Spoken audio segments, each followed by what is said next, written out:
Hey racers, and welcome back for another live stream. Um, Today's topic for today's live stream, didn't get any notes together for today, so I thought I wouldn't say wing it, but whatever comes to me as we're going through. Today's topic is high intensity workouts for motocross, and whether that's something that you should be doing to improve your riding and racing fitness. So there's a lot of terms that get thrown around, isn't there, in motocross and in fitness circles. There's high intensity training, there's interval work, there's endurance work, there's strength endurance work. There's lots of different terms that get thrown around. Cardio, um, and people use them interchangeably, and a lot of people don't really understand what a lot of those terms actually mean and whether they're going to benefit what's happening on the bike. They're more just sound. They make you sound knowledgeable, but whether it's actually going to help you on the bike, a lot of people probably don't know or don't understand. So high intensity workout. So hey James, what would I call a high intensity workout? So high intensity workout would be like an F45 class or like a CrossFit class. So it's usually like you've got various different stations or various different movements that you do, and you're working hard.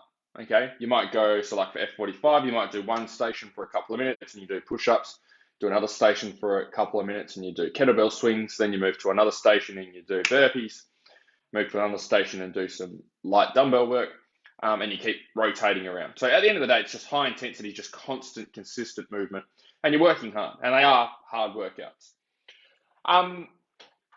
So are they effective for motocross? Hey Josh, the simple answer is yes, they can be effective for helping with motocross, but it's just one part of the equation. It's not the whole equation when we're building fitness. So ultimately, when we look at the cardio side and the breathing side of improving our performance, it's broken down into two components. It's either anaerobic or aerobic. So anaerobic training is training at very high intensity, and you're training at such a high intensity that your body doesn't have enough time to bring in oxygen to be able to break down energy for you to, or break down carbs for you to be able to use as energy. When we're in the aerobic system, our body's not working at a high intensity, it's working at a much lower intensity. And so it does have enough time to bring oxygen in to help to break down carbs as energy. You can't operate as high of an intensity, but it's much more maintainable or much more sustainable. So when you're racing, you've got a mixture of both. So if you look at, say, a 20-minute motocross race, you've got a mixture of aerobic training and anaerobic. There's parts of the track that are really hard and really tough, which are more anaerobic, where you're giving it 100%, like physically. And then there's other parts of the track that you might be still riding at 100% and giving it 100% effort, but it's not as taxing on your body. Okay, so it might be like a nice smooth straight. Like you might have the bike flat out and be working really hard, effort-wise, but your body's actually not under that much stress compared to a big whoop section or some really gnarly braking bumps that you're hitting at 1,000,000 miles an hour. So you want to make sure with your cardio work, we're hitting both of those. Now, high intensity training, depending on how you implement it, could work both of those systems or might just work one of those systems. And so most of the stuff that we do off the bike, we want to make sure it's trained anaerobic.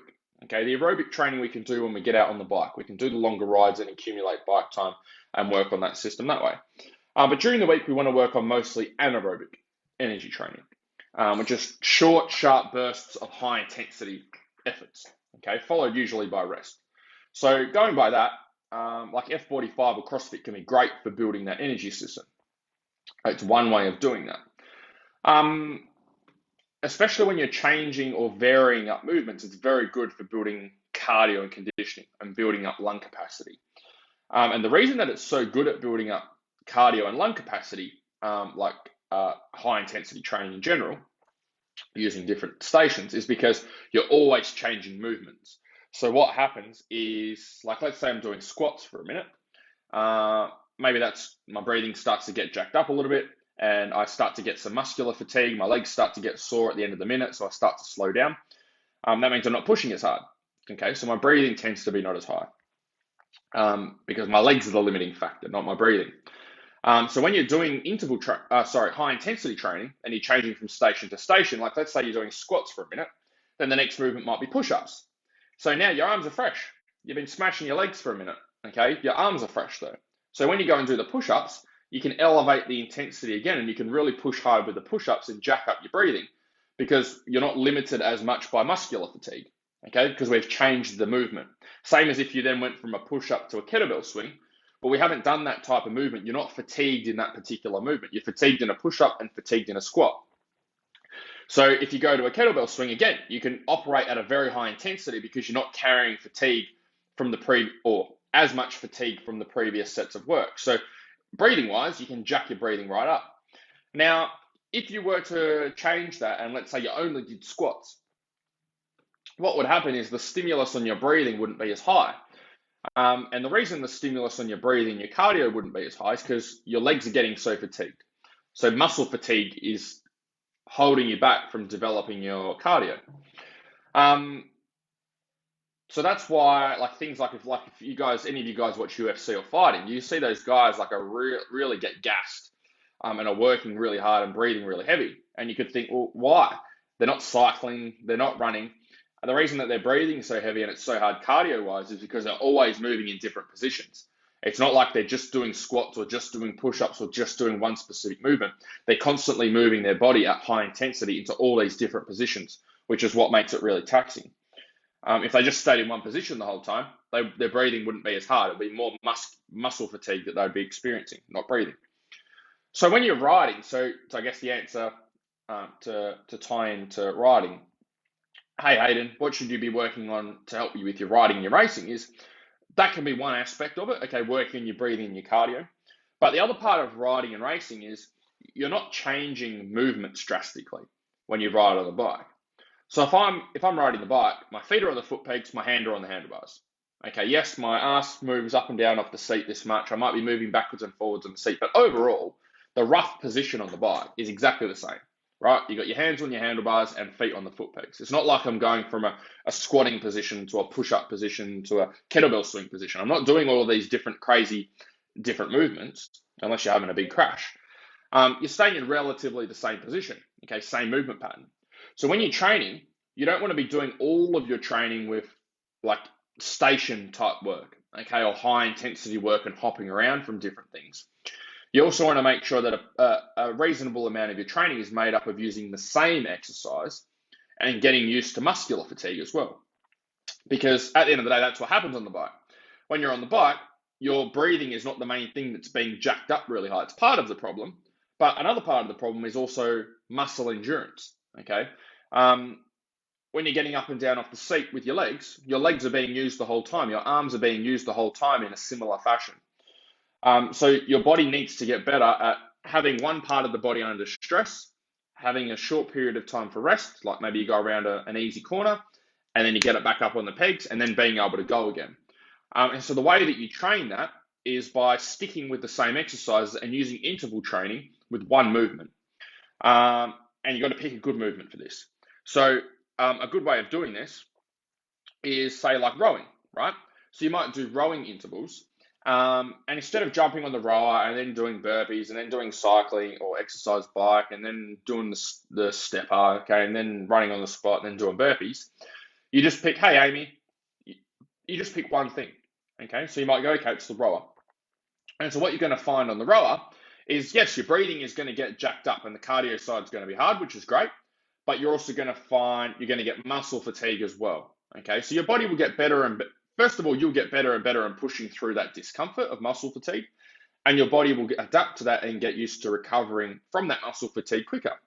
Because when you row, and let's say I do 4 500-meter sprints on the rower. I do the first 500-meter, then when I do the second lot of 500 meters, my body's using the same muscles in the same ratio in the same movement pattern. So it's carrying a lot of fatigue from the first 500 into the second 500. So there's not just the cardio demand, there's the muscle fatigue that the body's going through as well.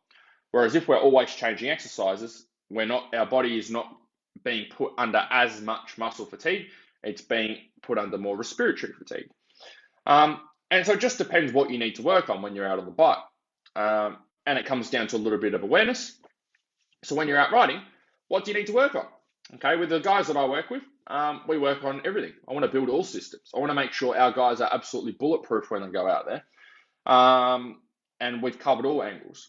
But if you don't want to do that, and you just want to focus on one specific area, you've got a really big problem with your fitness and you're not sure where to start, then you need to have a look what the problem is on the bike. Is it, okay, is my breathing getting so out of control and that's the real issue? Then maybe doing those higher intensity workouts is going to be better for you. If it's not though, if it's muscle fatigue that you're experiencing, if you're finding, okay, shit, my breathing's not actually the real issue. The real issue is I don't stand up anymore.